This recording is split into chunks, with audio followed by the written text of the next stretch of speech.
ukuthi babuyele. Kuthe uma belima omunye lima omunye efuya.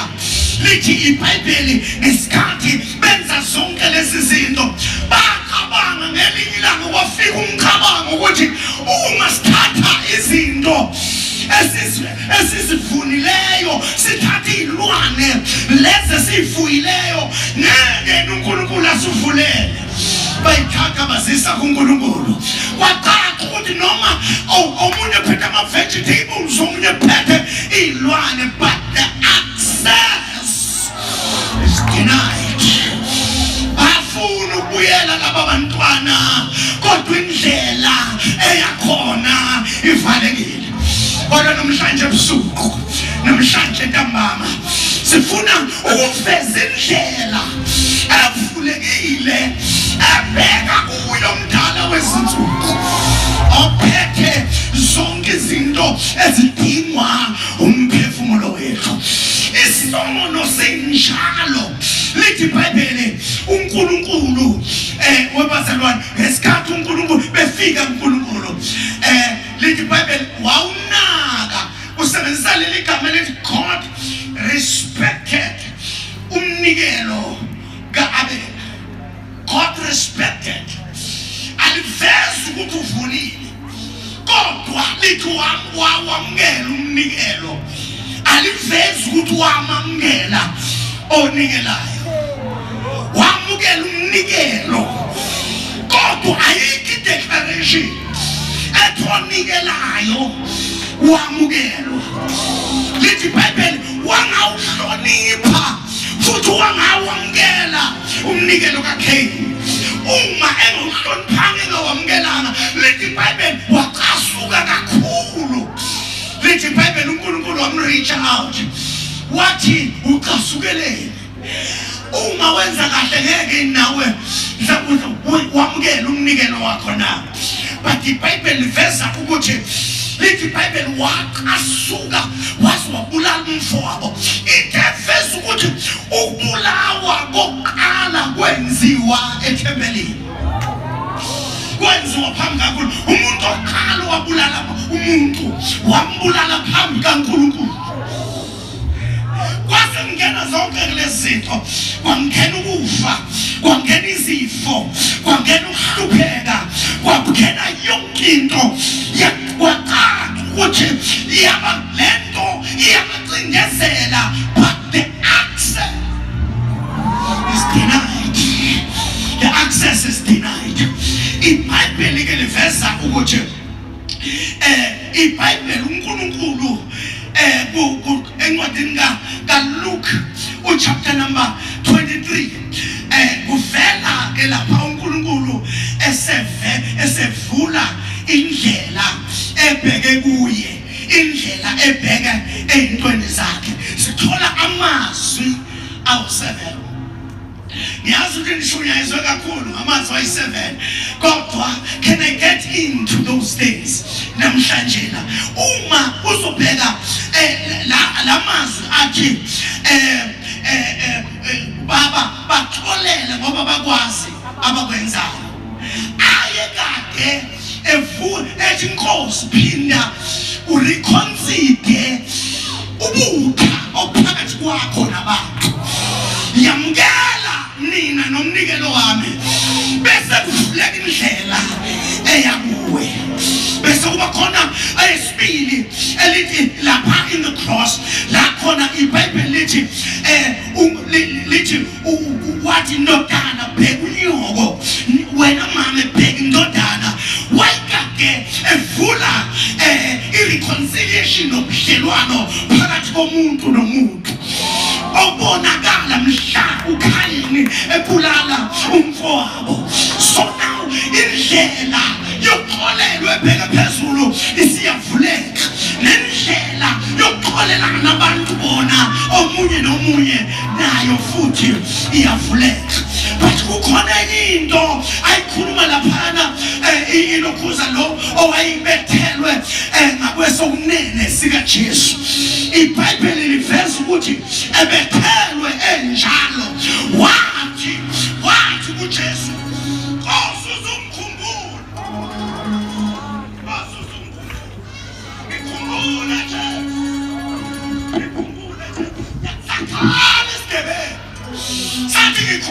likaJesu. Ngiyezwa sengazathi khona umthandazo womuntu ofike kuleyo ndawo ethi ngikhumbule Nkosi, angazi konakeleni, angazi ikuphi nakuphi ongahambi kahle, but remember me. Wayekade ethandaza umthandazo wokuvulela isoni sokuthi singene paradise, ephula umgoka owawuphakathi kwesoni kanye noNkulunkulu ongcwele.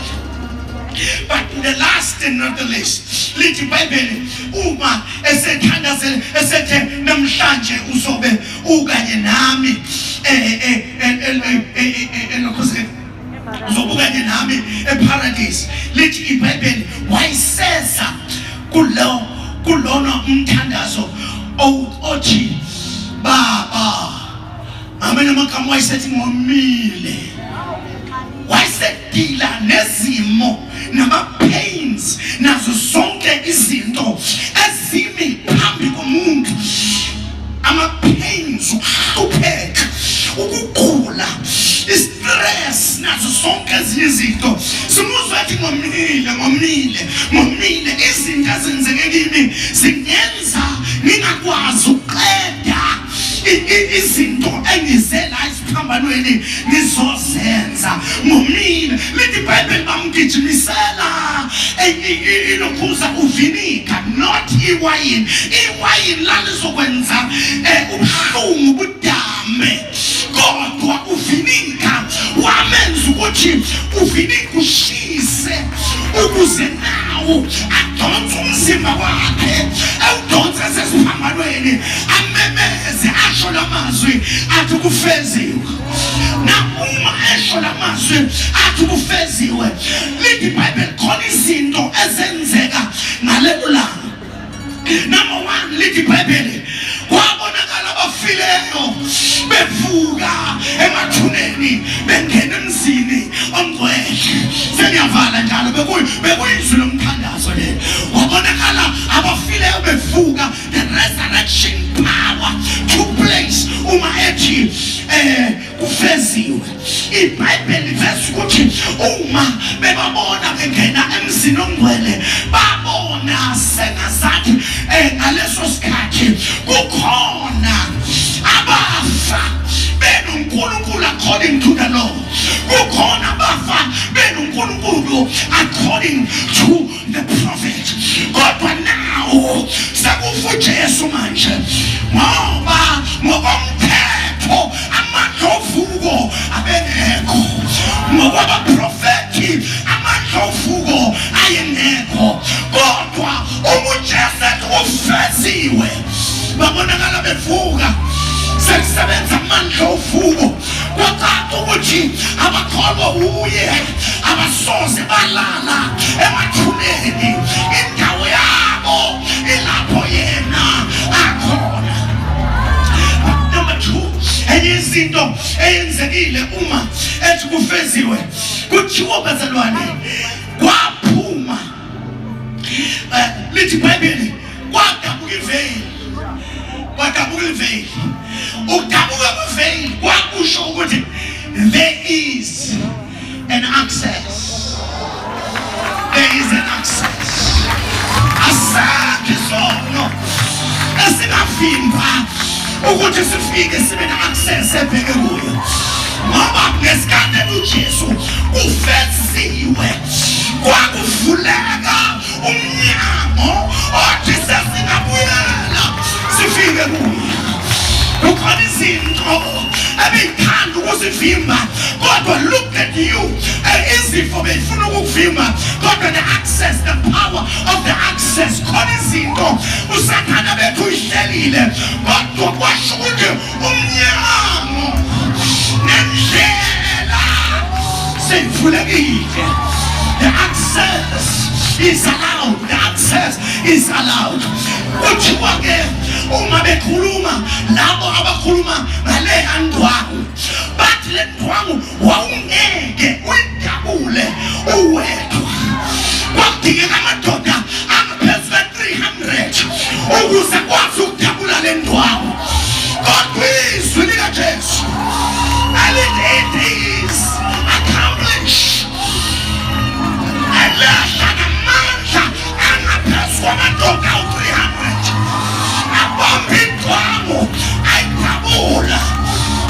khona the access is allowed. Shandeke Sataba. Khona into engiyithandazelile la mprofethi, khona into engiyithandazelile ezokwenzeka khona manje, ezokwenzeka khona manje. The access is allowed. Lento esono ayisasebenzi, lento kaSathane ayisasebenzi, lento yokuhlupheka namazwi akhulunywa ngempilo yakho awasenamandla phezu kwempilo yakho. The access is allowed. Ifulekile indlela webazalwane.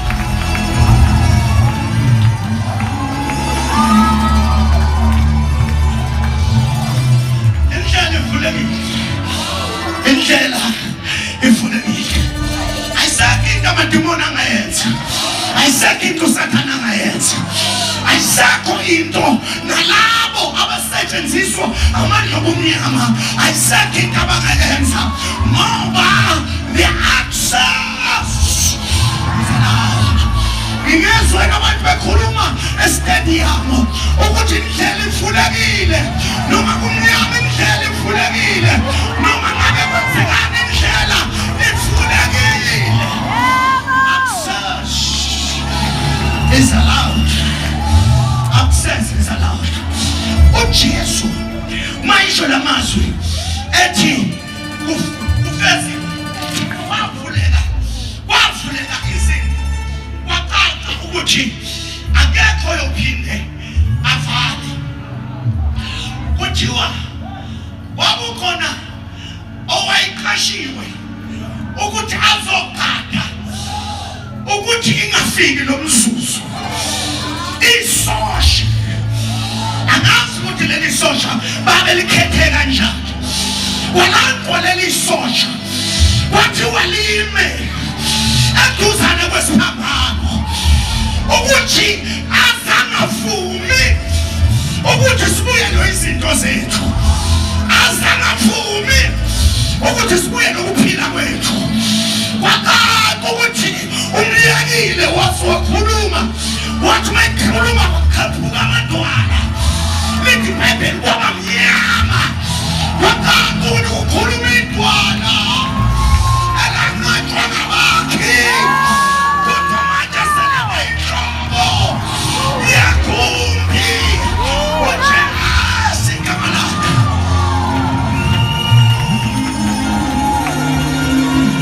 Ifulekile South Africa, ifulekile indlela emindeni yonke yomhlaba, indlela ifulekile. iBhayibheli lifeza-ke ukuthi uma uJesu eqeda ukuthi lisosha limi laphayana, lithi iBhayibheli kunokuthi lidifende lathi impela lo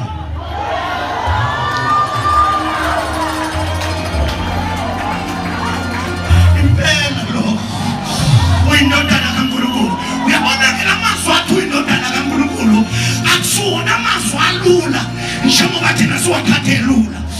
uJesu wona amazwi awafelayo lawo, ngoba amazwi athi uyindodana kaNkulunkulu kusho ukuthi he has the same power as God. Yena unguye uNkulunkulu ehamba phakathi kwabantu. Lona uyindodana ninesokotobande stadium, lona uyindodana kaBaba. This is the Son of God. Jesus is God. iBhayibheli kuJohn chapter number 1 lithi ekuqaleni wayengulizwi, ulizwi wayenguNkulunkulu, ulizwi wayenguNkulunkulu. Uma simbona bazalwane, simbona embethe inyama, wayezothatha isimo sethu abe nenyama njengathi, abe buthakathaka njengathi. Kodwa uNkulunkulu wayephakathi kuye. Kukhona abantu who have difficulty uku-understand ukuthi uJesu wayenguNkulunkulu ngokupheleleyo. futhi uJesu wayemuntu awupheleleyo. Uzothola uJesu njengomuntu walamba, njengomuntu wenzekani walamba, njengomuntu walala wakhathala, njengomuntu wafa esiphambanweni njengomuntu. But guess what? Wayenkulunkulu futhi. Ingakho noma umuntu elamba egula enayo into, kodwa makufanele ahambe phezu kwamanzi. Wabona ngale hamba phezu kwamanzi, akekho kuzobe namhlanje umuntu okwazi ukuhamba phezu kwamanzi ngaphandle kwakhe yedwa, ngoba wayedlulile, wayenesimo esingaphezulu komuntu. uNkulunkulu ake ngikhulume nawe ukuthi uNkulunkulu lo esimshumelayo uJesu, uNkulunkulu engene enyameni, uNkulunkulu engene enkingeni zakho. Nangu ngimbona esenkingeni zakho. Omunye uzombuza why kwafanele abe umuntu, kwafanele ukuthi abe umuntu in order to relate with us. Abantu azobasindisa, azazi inhlungu abadlula kuzo. Ngikhumbula lentulo lethi uyazazi insizi zethu, bese lithi ngaye bengithi uzoyibamba ngaye sizophela. Ukuthi angithi ake sideclare zonke insizi zethu uyazazi ngaye.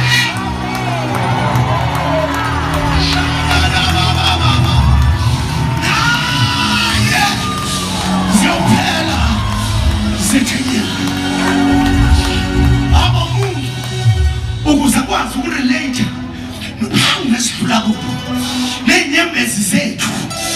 Yambona ekhala esiphambanweni ethi baba ungishiyelane nayo.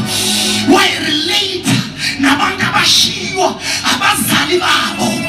Glory to Jesus. Wayerelate because anything ikhanda ngoJesu uyakwazi ukwehla ezulwini azobambisana nawe, akhale kanye nawe. There was a man to relate, but he was God.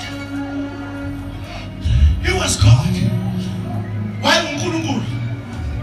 Ukuze adelive, because ngeke umuntu adelive umuntu onamandla ngaphansi kwawo. Kwadingeka onamandla wonke ukuze kwazi ukuzokhulula abangenamandla. Lisekhona bazalwane, manje kufeziwe. Uyabona uma ethi esezothi kufeziwe uqala uthi ngomile, ngoba kufanele ngilikhiphe lelizwe, kodwa umzimba awusavumi. Umzimba wayisopheka kakhulu, umzimba ungasavumi. Kodwa ngashumela kancane, umzimba ungasavumi. Kufanele ukuthi banikeze into ezomnikeza amandla, awudonsa umzimba aphakame esiphambanweni. Bacabanga ukuthi kazi uzokwenzani manje, kanti bacabanga ukuthi mhlawumbe uzokwehla uzolwa namasosha, mhlawumbe uzodestroy abamdestroyayo, kanti uzokwenza okukhulu kunalokho. Uzokwenza okukhulu kunalokho. Wavele wathi kufeziwe.